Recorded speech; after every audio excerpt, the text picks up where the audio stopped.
ദിലീപ് കുമാർ ചേരുന്നു. ദിലീപ്, ഇസ്രായേലിന്റെ ഏറ്റവും പുതിയ നിർദ്ദേശം ഈ ലൊക്കേഷൻ പങ്കുവെക്കരുത് എന്നത് മാത്രമല്ല, ഇസ്രായേലിൽ ഉണ്ടാകുന്ന വ്യാപകമായി ഇറാൻ മിസൈൽ വീണുണ്ടാകുന്ന ആക്രമണത്തിന്റെ ദൃശ്യങ്ങൾ പുറത്തേക്ക് വിടരുത് എന്നൊരു നിർദ്ദേശം ഇസ്രായേൽ കൊടുക്കുന്നു. അപ്പോൾ അവിടെ കാര്യമായ തിരിച്ചടി ഉണ്ടാവുന്നു എന്നതല്ലേ ആ മുന്നറിയിപ്പിന്റെയും നിർദ്ദേശത്തിന്റെയും അർത്ഥം, ദിലീപ് കുമാർ? ഹാഷ്മി, ഇറാന്റെ ഭാഗത്ത് നിന്ന് ഇപ്പോൾ ഒരു പ്രതികരണം വന്നിരിക്കുന്നത്. 6ാം വട്ട ആക്രമണം ഇറാൻ തുടങ്ങിയിട്ടുണ്ട്. അത് അമേരിക്കയുടെ ഗൾഫ് മേഖലയിലുള്ള സൈനിക താവളങ്ങൾക്ക് നേരെയും ഇസ്രായേലിന് നേരെയുമാണ് ഈ 6ാം വട്ട ആക്രമണം തുടങ്ങിയതെന്നാണ് ഇറാൻ അറിയിച്ചിരിക്കുന്നത്. ഇതിനകം തന്നെ ദുബായിൽ സ്ഫോടന ശബ്ദങ്ങൾ കേട്ടതായി വാർത്താ ഏജൻസിയായ റോയിട്ടേഴ്സ് റിപ്പോർട്ട് ചെയ്യുന്നുണ്ട്.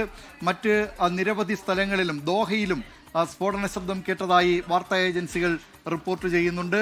ബഹ്റൈനിലും കുവൈറ്റിലുമൊക്കെ സൈറണുകൾ മുഴങ്ങിയതായും വാർത്താ ഏജൻസികൾ റിപ്പോർട്ട് ചെയ്യുന്നുണ്ട്. ഈ നിലയിൽ വിവിധ സ്ഥലങ്ങളിൽ ഒന്നുകിൽ മുന്നറിയിപ്പ് അല്ലെങ്കിൽ സ്ഫോടന ശബ്ദം, ഇറാന്റെ പ്രത്യാക്രമണമാണ് ഇതെന്ന നിലയിലാണ് ഇപ്പോൾ വാർത്തകൾ വന്നുകൊണ്ടിരിക്കുന്നത്.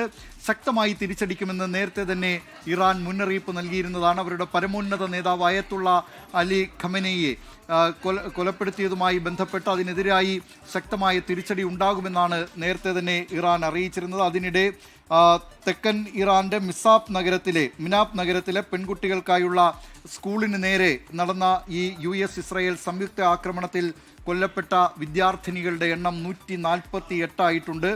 മരണസംഖ്യ ഇനിയും ഉയരാൻ സാധ്യതയുണ്ടെന്നാണ് ഇപ്പോൾ പുറത്തുവരുന്ന വിവരം. അതിനിടെ ഈ അയത്തുള്ള അലി ഖമനിയെ കൊലപ്പെടുത്തിയതുമായി ബന്ധപ്പെട്ട കൂടുതൽ വിവരങ്ങൾ പുറത്തു വരികയാണ്. ഈ നേതാക്കളെ, ഖമനേയി അടക്കം ഇറാന്റെ പ്രധാനപ്പെട്ട നേതാക്കളെയും പ്രധാനപ്പെട്ട സൈനിക ഉദ്യോഗസ്ഥരെയും ഒന്നിച്ച് കൊലപ്പെടുത്താനായിരുന്നു അമേരിക്കയുടെയും ഇസ്രായേലിൻ്റെയും പദ്ധതി. അതനുസരിച്ച് 30 ബോംബുകൾ തുടർച്ചയായി വർഷിച്ചു. അങ്ങനെയാണ് ഇവരെ കൊലപ്പെടുത്തിയത് എന്നാണ് ഇപ്പോൾ ഇസ്രായേൽ മാധ്യമങ്ങൾ റിപ്പോർട്ട് ചെയ്യുന്നത്.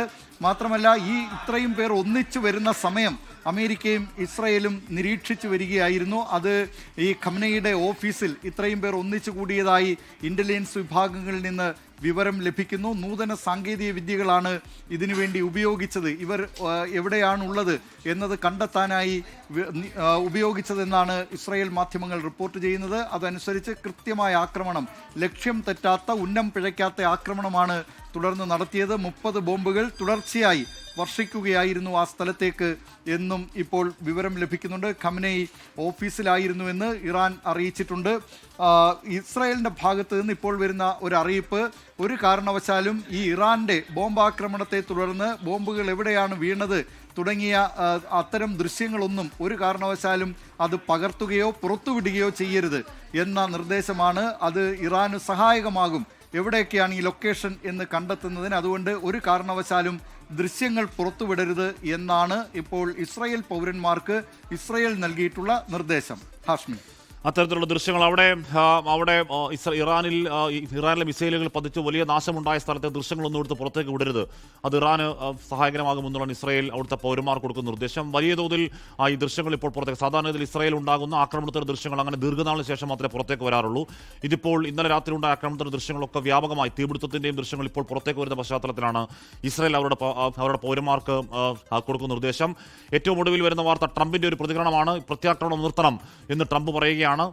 ഇറാൻ ഇനിയും ആക്രമണം തുടർന്നാൽ അതിശക്തമായ പ്രത്യാക്രമണം വീണ്ടും ഉണ്ടാകും എന്ന മുന്നറിയിപ്പാണ് ഏറ്റവും ഒടുവിൽ ഏതാനും മിനിറ്റുകൾക്ക് മുമ്പ് ട്രംപ് ട്രൂത്ത് സോഷ്യൽ പറയുന്നത്.